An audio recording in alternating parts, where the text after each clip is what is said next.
Slide next over. And especially thank you for everybody, for the Friends of OLLI to join us. It's really important that you've been here for so long, and we really, really appreciate the support. We're not possible without you. And if anyone is interested who is not a member here at OLLI, we're trying to get more membership, especially with the upcoming summer and fall programs. So if you have any questions about that, please ask me in the chat, send us an email. There's lots of ways to get a hold of us, and there's going to be lots of new programs by the time the summer rolls around. All right. And this is just kind of a metric to show you what our membership has been looking like the last couple of years.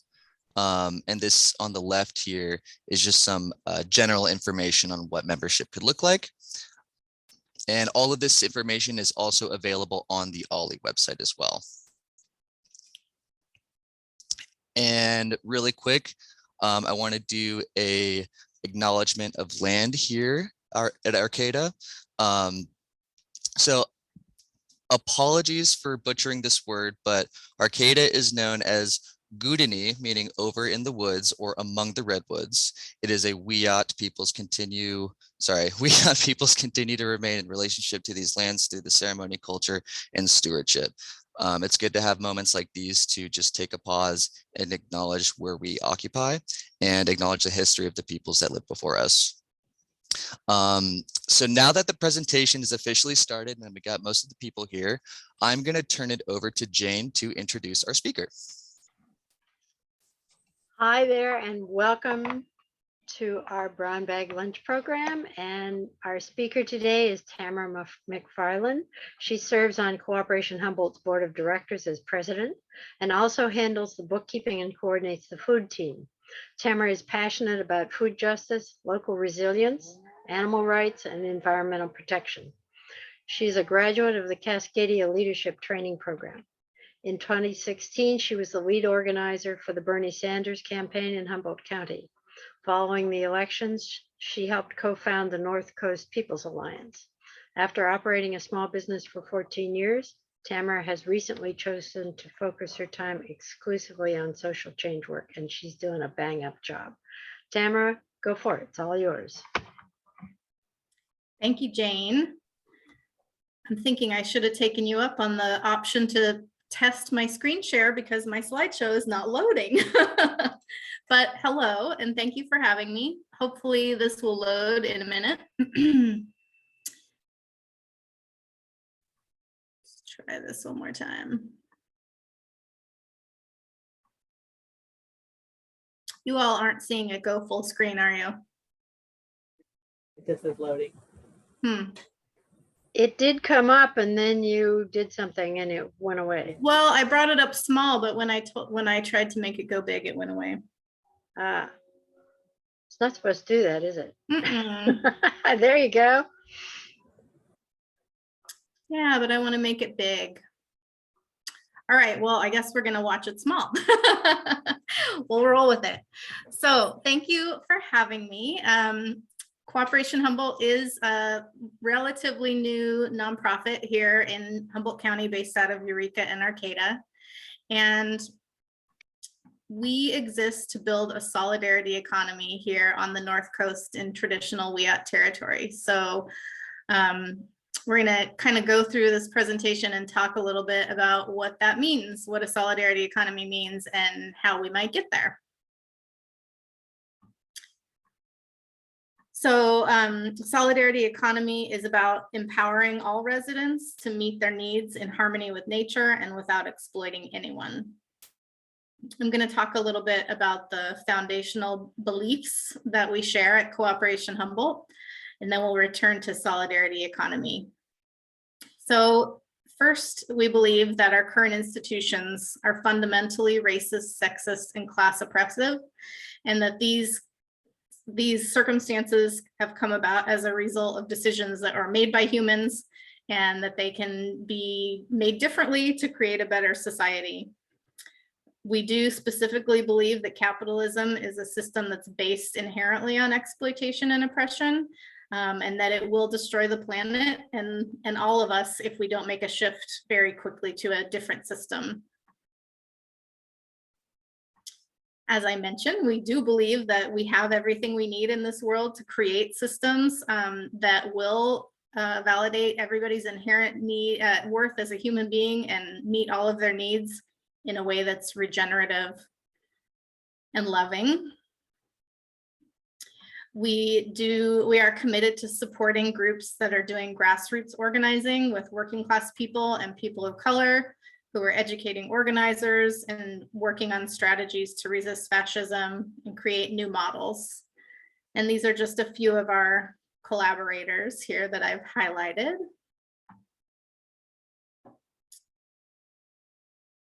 And finally, we believe that we can work with people and organizations, even if they don't believe every single one of the things that we believe. Wherever there are places of overlap and agreement, we look for opportunities to try to collaborate to build power. And throughout the presentation, I have added some QR codes. So if there's something on the slide that is interesting to you, you can take a picture with your phone of the QR code and it'll show you more information about what's on that slide. I'm just going to try to go full screen one more time and see if it works.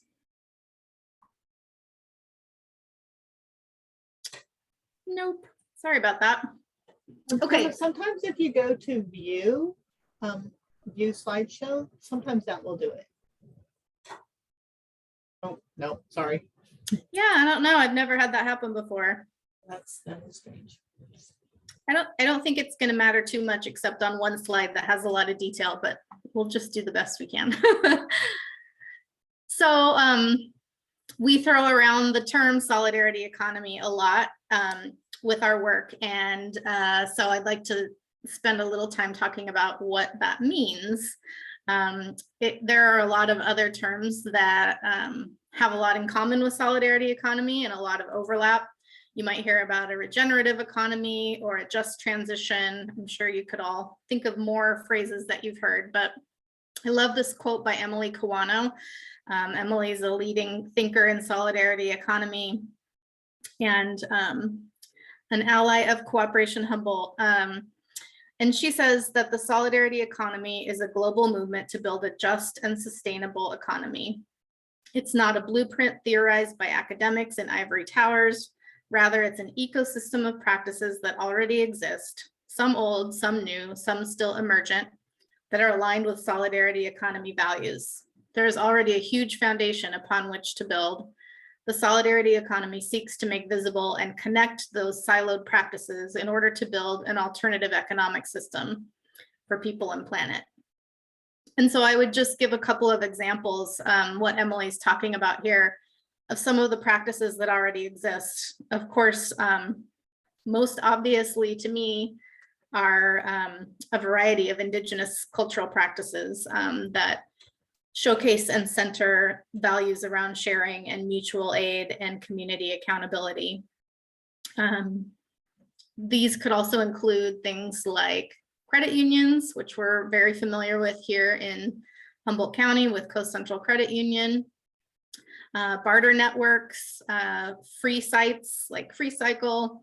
So you could, think of dozens of things that are within the thinking of solidarity economy. And the goal here is the goal with what we're doing is to uplift and support the things that are already happening, find the gaps where solutions like those don't exist and create solutions for those, and then bring it all together in a framework that makes sense for people. So Emily also says that the solidarity economy seeks to transform the dominant capitalist system, as well as other authoritarian state-dominated systems, into one that puts people and planet at its core. The solidarity economy is an evolving framework, as well as a global movement comprised of practitioners, activists, scholars, and proponents. So this is a great short article by Emily. If anybody wants to read the whole thing, you can scan that code, or you can go to our website under education, and you'll find a link to Emily Kawano's article.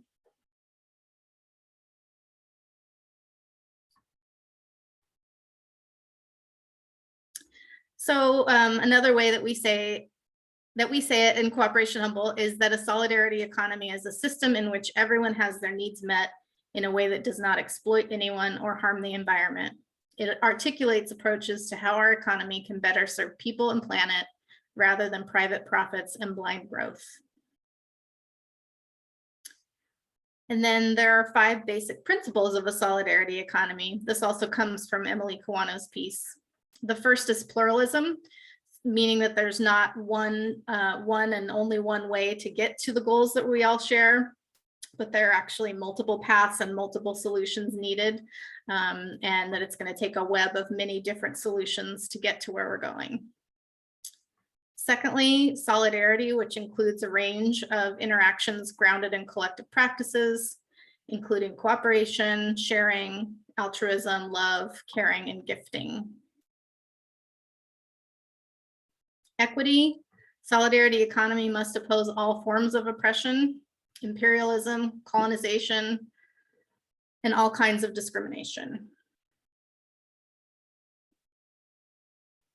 Sustainability, again, drawing heavily on Indigenous perspectives, living in harmony with nature and each other, and upholding the principles of sustainability and regeneration.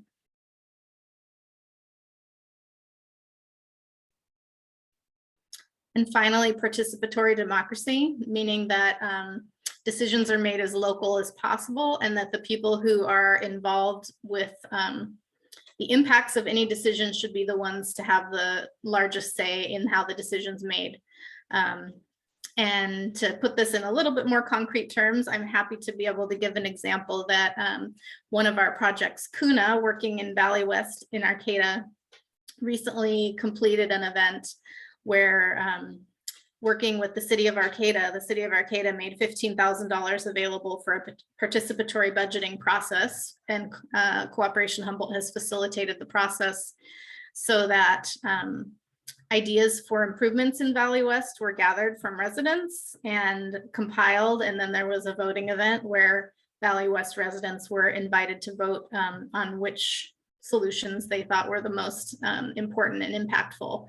And the city of Arcata will make the final decision with strong consideration given to what that voting was. And I believe there's a plan for the next phase of that to be $30,000 allocated for that participatory budgeting process. So to be doing that actually in partnership with a municipality is pretty cool and something very different to this area.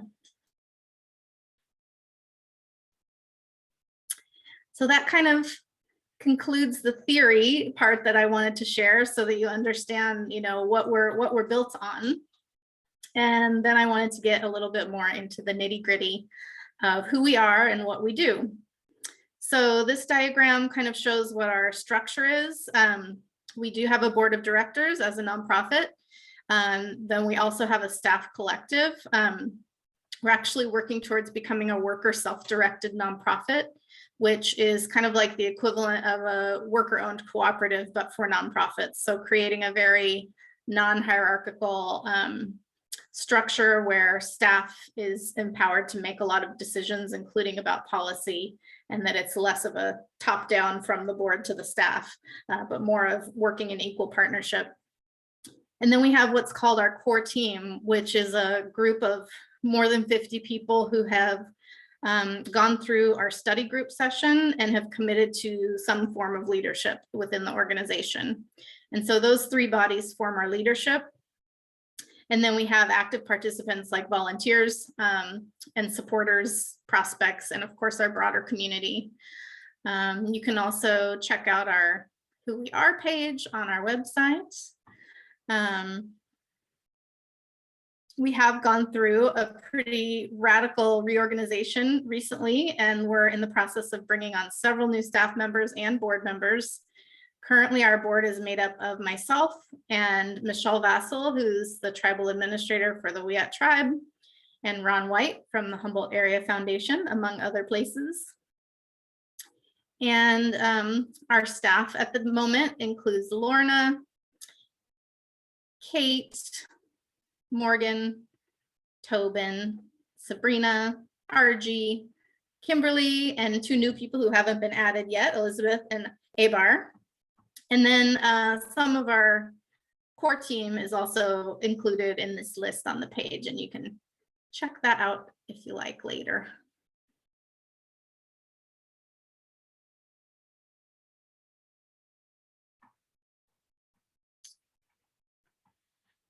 So our actual projects, and this is the diagram that I was worried about being too small since I can't go full screen.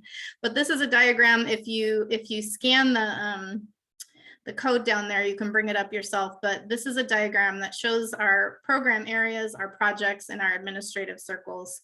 So the way that we've organized our work is based around what we believe to be areas of basic human need that should be guaranteed for everybody. So those include arts and culture, community resilience and disaster response, education, food, economic democracy, care and wellness, and housing. And what this diagram does is shows our active projects within each program area and some of our aspirational or currently on hold projects in those program areas as well. And so you can see that we do a variety of work, a lot of different projects, and all of it is organized very democratically and non-hierarchically. So each of these areas operates as, kind of in a circles form, all kind of reporting back to each other and to the main staff collective and the board. And I thought we would take a kind of a time to focus on a couple of our program areas in particular, just to give you a sense of some of the exciting things that we're working on. The first one is our food sovereignty area. And within that area, we have our little free pantries, which are, maybe you've seen them, but they're kind of brightly painted blue boxes that folks host either in their front yard or sometimes at churches and businesses. And those are a place where community members can put their unused items or donate items, non-perishable food items and personal care items, and anyone can take what they need 24 hours a day, 7 days a week. We currently have, I think, 25 of those up throughout the Eureka, Arcata, McKinleyville, and Fortuna area. And they've been really well received and have started to kind of become anchors within these micro communities.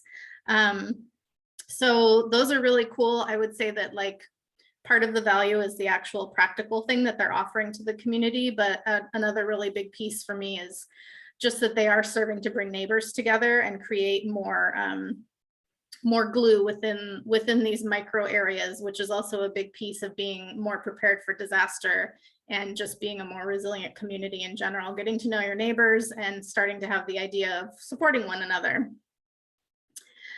We also have taken on the publication of the Community Food Guide, which used to be the Local Food Guide by Locally Delicious. Last year was the first year that we published our version. You can find it at the farmers market, at the North Coast Growers Association booth, and at the co-ops and various other places around town. We're working really hard right now on getting our second annual one out, and it should be out in April. So watch for that. We also are in our fourth year of planting community fruit trees. I believe we've planted about 250 fruit trees in community accessible locations to date. And we just did the round that we had planned for this winter. We had 30 fruit trees this year, and we decided this year for the first time to prioritize distributing them to tribal members. So last week we did a giveaway and gave out 30 free fruit trees. Some were planted on the Table Bluff Reservation, and the rest were given away to tribal members who live on the reservation.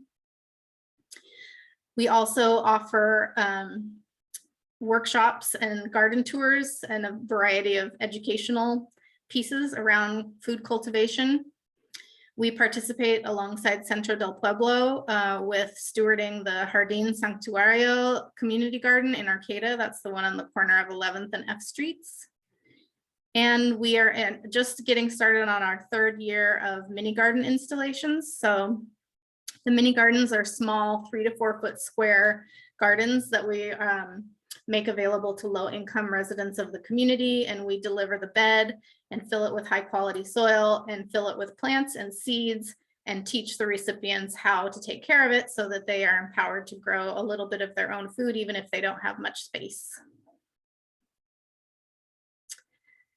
And then I wanted to talk a little bit about our care and wellness team, because this is a really interesting example of how our work can evolve over time. So the Care and Wellness Circle first came together to think about how they could offer wellness services to members of the Cooperation Humboldt core team and the community.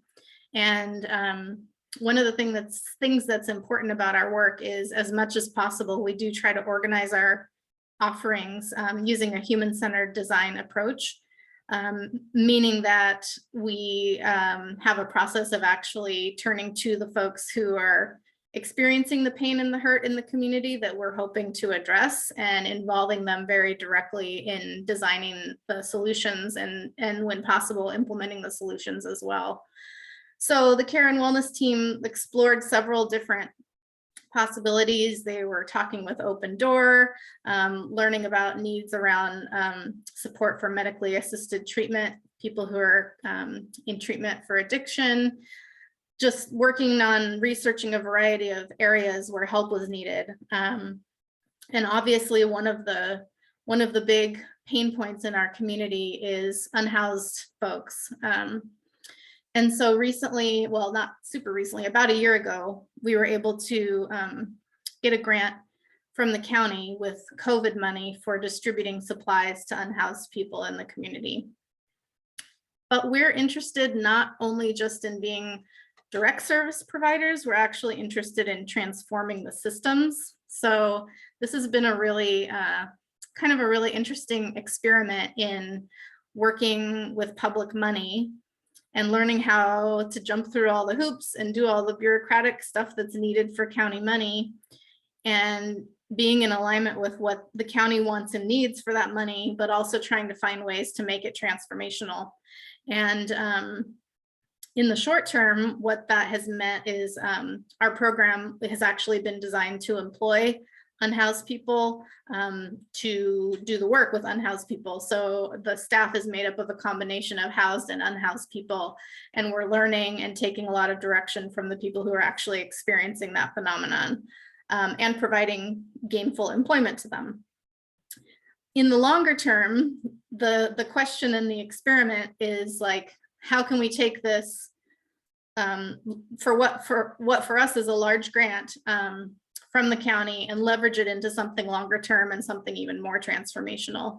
So the team is now, while we finish out this contract through October, meeting to talk about like, what's next? What have we learned from the community? What do they need? What would excite them to continue working with us? How can we leverage these relationships with unhoused folks to take it to the next step?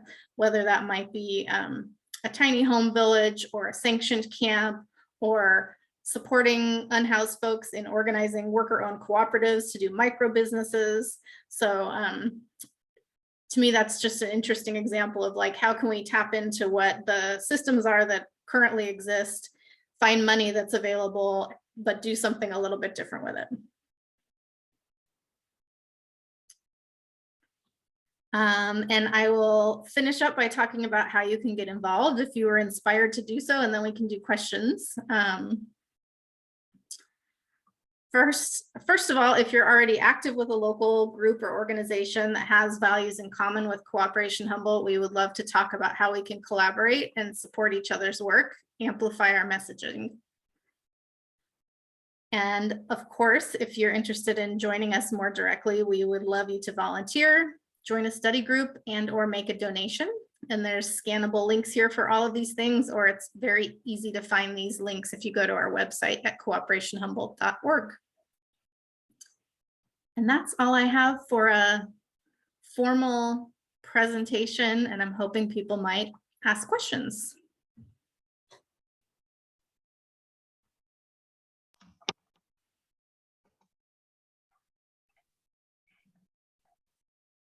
I do see a couple questions in the chat. Oh, let me go there. One was how many people participated from the Valley West event? Yeah, I am not completely certain because I wasn't directly involved with that. I think last I heard it was about 100, but I'm not positive. I see Melissa asked about David Cobb, and David has been one of the founders of Cooperation Humboldt, and he and his partner Ruthie recently, like less than a month ago, actually transitioned away from Cooperation Humboldt, and he'll be continuing to do work that's very much in alignment with ours, but not with Cooperation Humboldt any longer.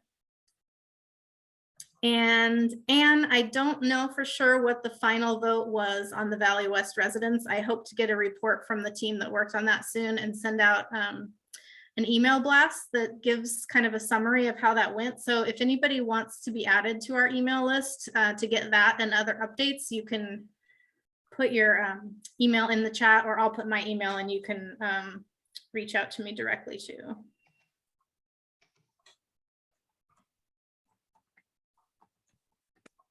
Looks like Jane has a question. I was curious about how many people are actually now involved in some of these projects. Do you have a you know, a membership list? Is it a membership in reality, or how does it work?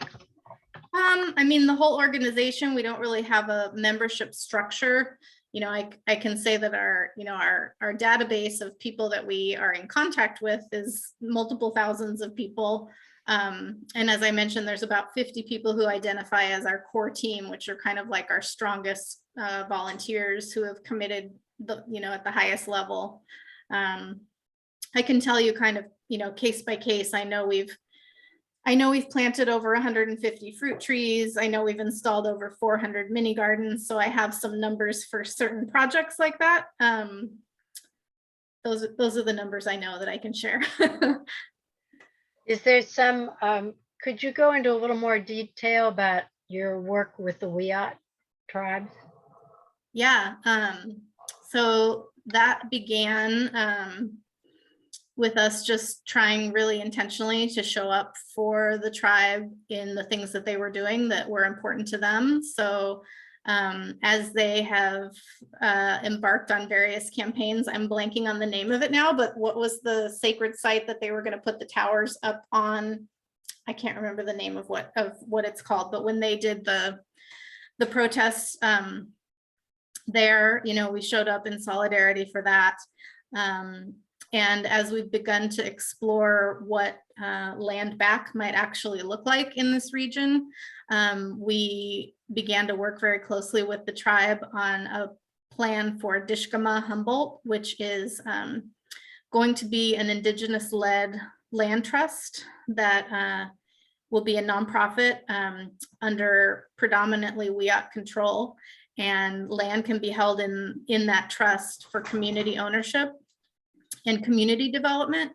And the decisions about what's going to be done with the land and any buildings will be made based on what the community needs are and not on just what's most profitable for developers. So actually that Dishkama Humboldt project came about through a partnership with Cooperation Humboldt and the Wiyot tribe, and that is what David has gone to work on exclusively now. So it's kind of, there have been a lot of projects that have originated with Cooperation Humboldt and been nurtured by Cooperation Humboldt and then kind of spun off into their own thing that we still support, but it's kind of its own thing. So Dishkama Humboldt has now become that. We have other projects that we're incubating. Similarly, we've incubated a worker-owned cooperative full cycle composting in Arcata. That's a bicycle powered home composting pickup service. We've incubated the New Rising Hmong Association, helping organize local Hmong residents to meet what the needs are in their community. We've created CUNA, the Comunidad Unida. I don't know how to say it well in Spanish, but it's basically Community United of North Arcata. So that was kind of a long answer to the Wiyot question, but the biggest piece of work is around Dishkama. We do collaborate on other things as well. We do joint fundraisers sometimes. We work together on things like candidate forums, which we're going to be having one coming up with a whole group of local organizations for the supervisor's race.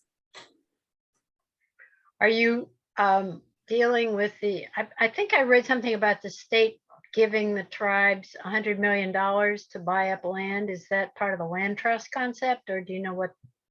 I that don't know anything about that. I thought I saw a headline about the Eureka tribe for that recently, but I could be mixing that up with something else. I'm not sure. But that doesn't have anything to do with the land trust. Not as That was to give Indians, the tribes, the option to buy land, to purchase land. yeah, I don't know. You could reach out to David or to Michelle at the tribe to ask about that. Would you like me to put their emails in the chat? That'd be great. Yeah. Do other people have questions? Yes? No?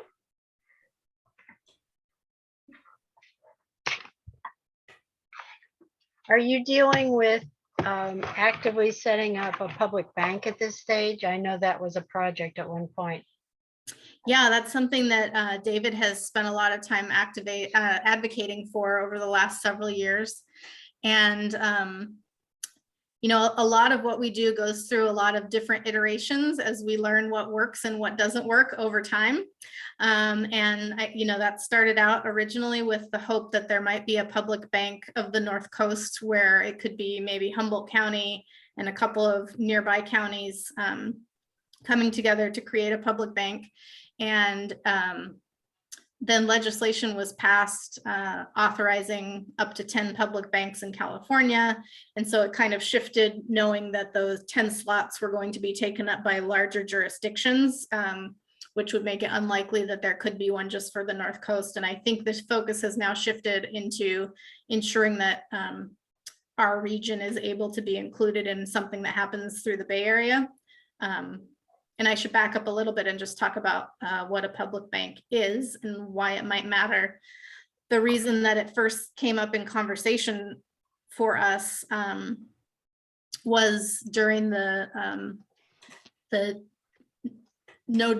anti-pipeline protests, where everyone was you know, being encouraged to divest from the large corporate banks, and starting to research, you know, which banks our county and our city funds are held in, and asking questions about why can't they be at Coast Central rather than at Wells Fargo or wherever they're at. I can't remember if it was Wells Fargo or Chase, one of the big ones. And it turns out that Coast Central just is not adequately capitalized to have that much money, to handle as much money as would come through the county. And so started talking a lot about the need for a public bank, which would be it would likely not be a bank that would be for consumer banking. It wouldn't be like individuals would go and directly put their money in and out of it, but it would be more for holding municipal funds, county and city funds. And it would be, you know, rather than having the profit of shareholders be the primary focus of what decisions are made about money, it's a model that allows decisions to be guided much more around what the community's needs are. So it's actually a public owned bank. Are you actively still engaged with working with that? I think David might be. We're honestly, like, this has been a big transition for the organization, with David and Ruthie both leaving. And it's we're kind of taking a step back to do visioning around, like, what's landing where and what are our priorities. So I'm not sure whether that'll be a piece. My hope is that it'll still continue, you know, advocating for that will still be a piece of what we do. What is the most important thing for you to ask of people in this group, in this community, for example? I think any of the things that I mentioned at the end of the presentation, just helping to create meaningful partnerships and opportunities for collaboration with other groups and individuals who believe similar things to what we believe and have a similar vision for our community. I don't think any one group can do it alone, and that we really need to find ways to collaborate and support each other to bring about these kinds of changes. Of course, we always need financial support. There's significant costs involved in running a nonprofit organization and having staff, so donations are always appreciated. In particular, our monthly sustaining donors are so critically important. We have 50 people right now who've committed to give, as little as $5 or as much as $100 a month every month, and then we know we can depend on that. Solid volunteers are also great to have. So yeah, just reaching out to us with any of those things. Are you working at all with Cal Poly? I mean, we're part of their internship program, so we have interns usually. I think that's the only way I can think. Oh yeah, well, we also have the Decolonizing Economics conference coming up, which will be all on Zoom. It's in past years, it's been called the Post-Capitalism Conference, and this year it's the Decolonizing Economics Conference. And it's not officially a collaboration with Cal Poly at the highest level of Cal Poly administration, but it's a partnership with several different departments at Cal Poly. Is that similar to the conference that you had, the first one I attended several years ago, which was really interesting? And it was a post-capitalism conference, and it was held at HSU, pardon me. Yeah, the first one was in person, and then we did one more that was during the pandemic that was online, and this is going to be the third one. That's also in partnership with the Wiyot tribe. Okay, is that going to be available as a recording? I would think so. It's happening live April. It's on our website. I think it's the 23rd to the 25th of April. But I would think that they'll all be recorded and made available online afterwards too. Thank you. Any other questions? Yes, no? There's a very nice comment in the chat from Lorraine Miller-Wolf. Thank you, Lorraine. Yeah. And you've done an enormous amount of work. After being in Transition Humboldt, we were very happy to see you pick up a lot of the environmental activities, the gardens, the fruit trees, etc. So I hope you'll continue to do that work, because it's really important for people in self-sustaining and learning to garden. Yeah. You still do the garden visits, right? Do you mean the garden tours or? Yeah, the garden tours. We only did one, and then the pandemic happened. Yeah. The first year of the pandemic, we didn't do it because that was before the vaccines and everything. It didn't seem safe. And then we were in the process of planning one for last summer, and then the Delta variant surge happened, and we ended up canceling that one too.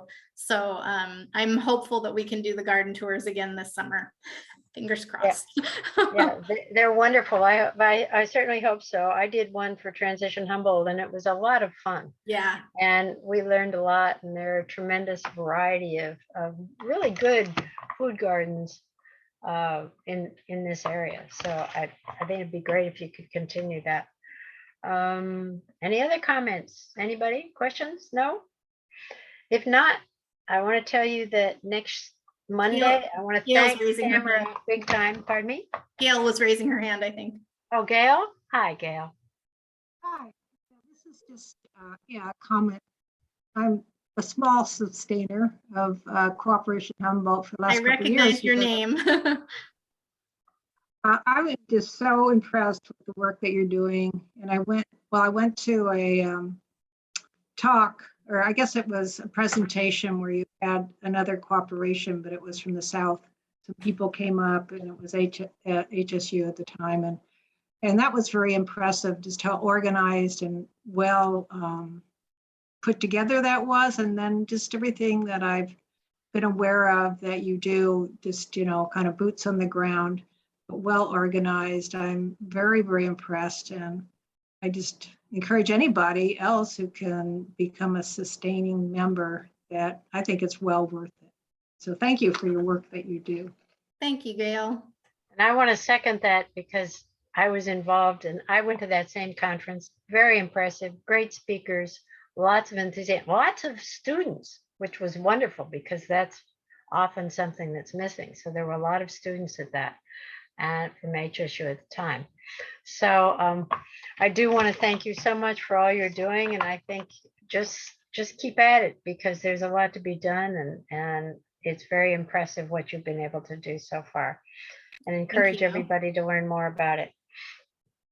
And next week, we're going to be visiting with David Loya, who's Director of Community Development for the City of Arcata. And it's all about the Gateway Project, future telling and planning in Arcata. We're revising our land use plan. It has some major modifications for a segment in particular of Arcata. It's called the Gateway Plan. It's 138 acres, and it encompasses some major changes with the potential for lots of, they're going to turn it into a residential community, among others. So you might want to learn about what's going on in your community so you can have a voice in it, and he will explain the plan and take questions, I'm sure. They're trying to provide outreach to the community about what they're doing and get community input on it so they can help guide what this is a years-long project. It won't even go to city council for final approval until at the earliest the end of the year.